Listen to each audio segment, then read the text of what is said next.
السلام علیکم ورحمۃ اللہ وبرکاتہ۔ سامعین کرام، آج کے درس نمبر 6 میں ہم طاعت کے جو فوائد بیان کرنے جا رہے ہیں اور اعمال صالحہ پر جو دنیا کا فائدہ ہوتا ہے وہ یہ ہے کہ اللہ تبارک و تعالیٰ تمام مہمات، جتنے بھی اہم ترین کام ہوتے ہیں، اس میں اللہ تبارک و تعالیٰ ذمہ داری لے لیتے ہیں۔ ایک عمل ایسا ہے کہ جب ہم اسے کریں تو اللہ تبارک و تعالیٰ تمام مہم کام میں اپنی ذمہ داری لے لیتے ہیں۔ اسی طریقے سے ایک عمل ایسا ہے کہ جس کے کرنے سے اللہ تعالیٰ مال میں برکت عطا فرماتے ہیں۔ اسی طریقے سے بعض اعمال طاعت ایسے ہیں جس سے سلطنت اور حکمرانی باقی رہتی ہے۔ اسی طریقے سے ایک نیک عمل ایسا ہے جس کا دنیاوی فائدہ یہ ہے کہ اللہ تبارک و تعالیٰ کا غضب دور ہو جاتا ہے اور بری موت سے اللہ تعالیٰ حفاظت فرماتے ہیں۔ اسی طریقے سے ایک نیک عمل ایسا ہے کہ جس سے عمر میں برکت ہوتی ہے۔ تو یہ آج ان اعمال کو بیان کیا جائے گا کہ جس سے یہ دنیاوی فائدے حاصل ہوتے ہیں۔ تفصیل میں جانے سے پہلے ہم اپنے مرضى اور جو بیمار لوگ ہیں ان کے لیے دعا کرتے ہیں اللہ تعالیٰ سے کہ وہ اپنے قدرت اور اس ماہ مبارک کی برکت سے تمام کو شفائے کاملہ عاجلہ مستمرہ نصیب فرمائے، اور جو ہمارے مرحومین ہیں اس ماہ مبارک کی برکت سے ان کے درجات بلند فرمائے، ان کی مغفرت فرمائے، ان کو شہادت کے درجات پر فائز فرمائے، اور ان کے پسماندگان کو صبر جمیل عطا فرمائے اور ان کا بہترین کارساز ہو جائے اور ان کے لیے نعم البدل کا فیصلہ فرمائے۔ تو چلیے ہم تفصیل سے چلتے ہیں کہ 18 نمبر کا جو دنیاوی فائدہ ہے وہ ہے تمام مہمات میں اللہ تعالیٰ کی ذمہ داری ہے۔ یعنی اگر ہم یہ کام کر لیتے ہیں تو اللہ تعالیٰ جتنے بھی اہم ترین کام ہیں اس میں اللہ تعالیٰ اس کی ذمہ داری لے لیتے ہیں۔ کیا ہے؟ ان ابی الدرداء او ابی ذر عن رسول اللہ صلی اللہ علیہ وسلم عن اللہ عز وجل انه قال یا ابن آدم ارکع لی من اول النہار 4 رکعات اکفک آخرہ، کہ حضرت ابو درداء یا ابو ذر رضی اللہ تعالیٰ عنہ سے روایت ہے کہ رسول اللہ صلی اللہ علیہ وسلم نے فرمایا کہ اللہ تعالیٰ فرماتے ہیں، اے ابن آدم، تو دن کے شروع میں میری رضا کے لیے 4 رکعتیں پڑھا کر، میں پورے دن تمہارے لیے کافی ہو جاؤں گا۔ دیکھیے کتنا چھوٹا سا عمل ہے کہ اگر ہم صبح فجر کے بعد اگر ہم جاگ رہے ہیں اشراق تک تو اشراق کی نماز پڑھ لیں، یا ہم فجر کے بعد سو جا رہے ہیں تو پھر اپنا کام شروع کرنے سے پہلے، آفس جانے سے پہلے، کاروبار میں جانے سے پہلے ہم صرف کیا کریں؟ 4 رکعت نماز کیا کر لیں؟ پڑھ لیں۔ اللہ تبارک و تعالیٰ پورے دن کی کیا ذمہ داری لے لیں گے۔ تو صرف اس 4 رکعت سے ہمارا پورا دن، جو بھی ہمیں اس دن میں کام کرنا ہوگا، سب میں اللہ تبارک و تعالیٰ کی مدد شامل ہو جائے گی۔ تو اپنے دن کو شروع کرنے سے پہلے ہم ان 4 رکعت کی قدر کریں جو دن کے شروع میں پڑھنی ہے اول النہار،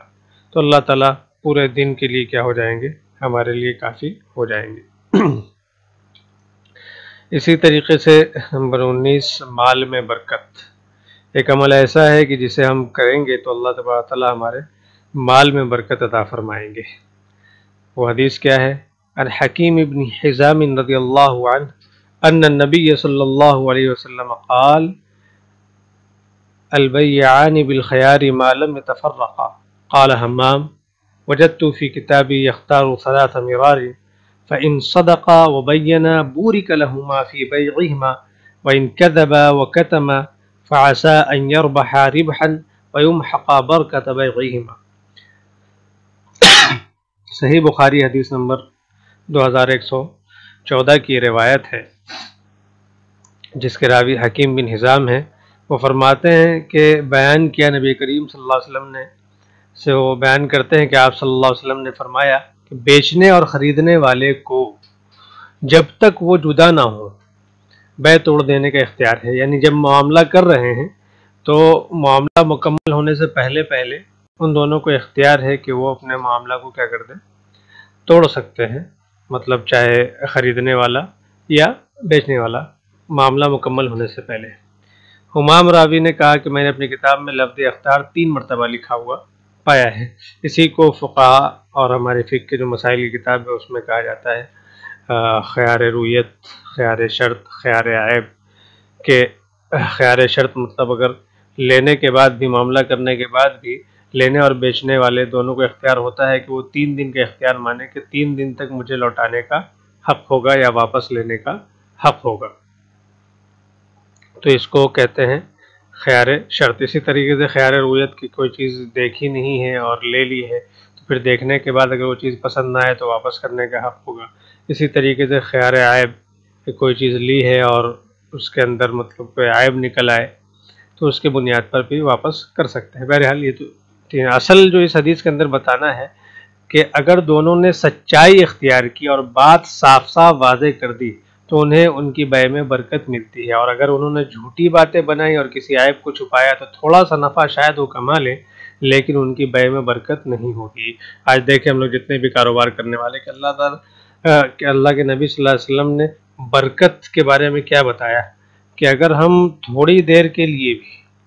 اگر کسی چیز کو کیا کرتے ہیں، ہم یہ سچائی سے کام لیتے ہیں، ہم اگر سچائی سے کام لیتے ہیں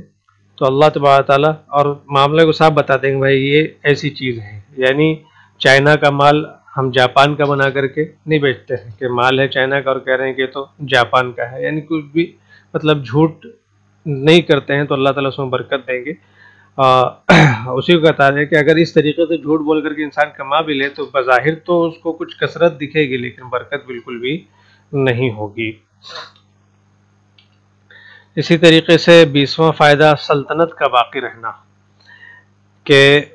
آتا ہے کہ انسان اگر نیکی کرتا ہے اور ایک نیک عمل ایسا ہے کہ جب تک انسان اس پر قائم رہے گا تو جو اسے حکمرانی عطا کی گئی ہے وہ ہمیشہ اسے باقی رہے گی۔ عن الزہری قال كان محمد بن جبیر بن مطعم يحدث انه بلغ معاویة وهو عنده في وفد من قریش ان عبد الله بن عمرو بن العاص يحدث انه سيكون ملك من قحطان فغضب معاوية فقام فأثنى على الله بما هو أهله ثم قال أما بعد فإنه بلغني أن رجالا منكم يتحدثون أحاديث ليست في كتاب الله ولا تؤثر عن رسول الله صلى الله عليه وسلم فأولئك جهالكم فإياكم والأماني التي تضل أهلها فإني سمعت رسول الله صلى الله عليه وسلم يقول إن هذا الأمر في قريش لا يعاديهم أحد إلا كبه الله على وجهه ما قام الدين۔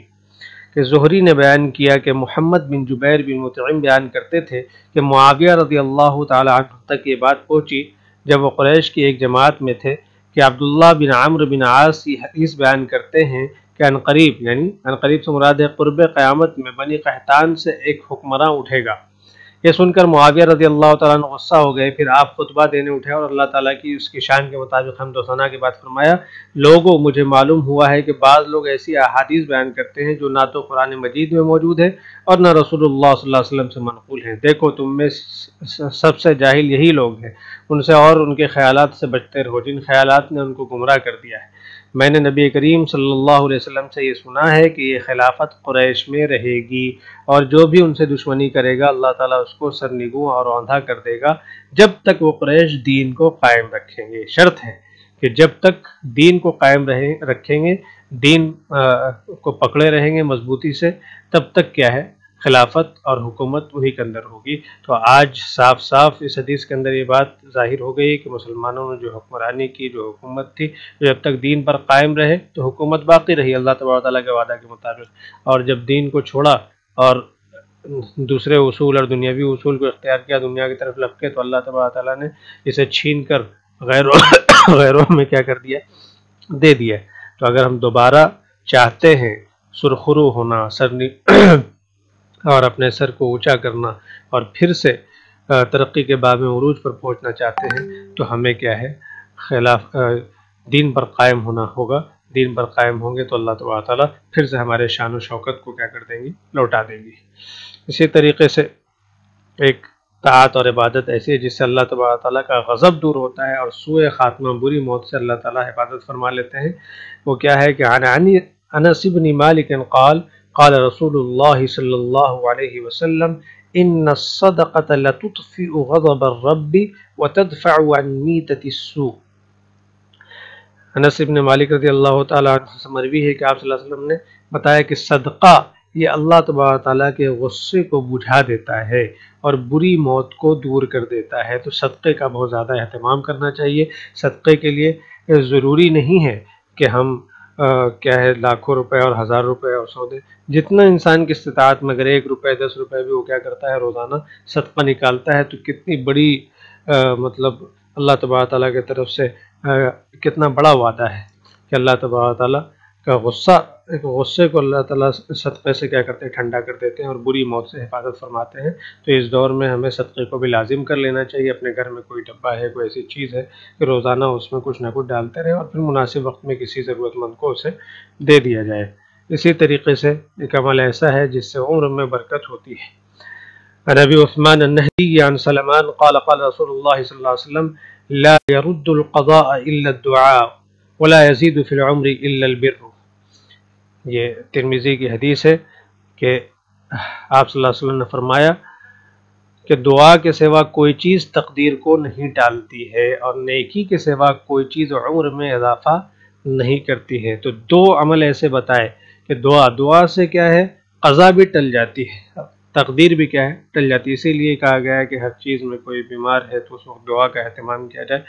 تو اللہ تعالیٰ تقدیر کو بھی کیا کر دیتے ہیں، بدل دیتے ہیں۔ اب بتائیں، تقدیر تو اس کا نام ہے کہ بدلی نہیں جاتی۔ اصل میں تقدیر کی 2 قسم ہیں، تقدیر مبرم اور تقدیر معلق۔ تقدیر مبرم تو اسے کہا جو اٹل ہے، جس میں کوئی تبدیلی نہیں ہو سکتی، اور تقدیر معلق وہ ہے کہ اللہ تبارک تعالیٰ نے اس کو، خود اللہ تعالیٰ نے ایسا بنایا ہے کہ اگر انسان یہ نیک عمل کرے گا تو اس میں یہ بدلاؤ ہو جائے گا، اگر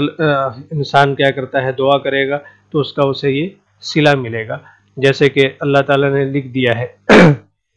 کہ اگر کوئی شخص کیا ہے حج اور عمرہ کرے گا تو اس کی عمر 60 سال ہو جائے گی، اور اگر نہیں کرے گا تو 40 سال ہوگی۔ تو یہ جو فرشتے جو اس پہ مقرر ہے اس کی عمر کے، تو ان کو معلوم ہے کہ حج اور عمرہ کرنے سے 60 سال اور 40 سال، لیکن اصل چیز کہ وہ کرے گا یا نہیں کرے گا یہ صرف اللہ تعالیٰ کے علم میں۔ تو اللہ تعالیٰ کے علم میں تو تقدیر کیا ہے، بالکل صاف صاف ہے، انسانوں کے اعتبار سے ہے۔ تو اللہ تعالیٰ نے اس طریقے سے بعض نیکیاں ایسی ہیں کہ جس کے ساتھ جوڑ دی کہ یہ انسان ایسا کرے گا تو اس کو یہ فائدہ ملے گا۔ تو دعا کی توفیق اب پھر انسان کیوں کرے وہ تو لکھا ہوا ہے نہیں، تو اللہ تعالیٰ نے اس کو سبب بنایا ہے کہ اگر دعا کرے گا تو ایسا ہوگا، اگر نیک عمل کرے گا تو ایسا ہوگا۔ تو کیوں ہم خود سے دعا کو چھوڑ کر کے اس آفت کو مول لیں؟ اللہ تبارک تعالیٰ نے جب لکھا ہی ہے کہ دعا کرنے سے یہ آپ کے بیمار کو شفا بھی مل جائے گی اور نیکی کرنے سے عمر میں برکت ہوگی، تو اللہ تبارک تعالیٰ ان نیکیوں کے اہتمام کی ہمیں توفیق عطا فرمائے۔ وآخر دعوانا الحمد للہ رب العالمین۔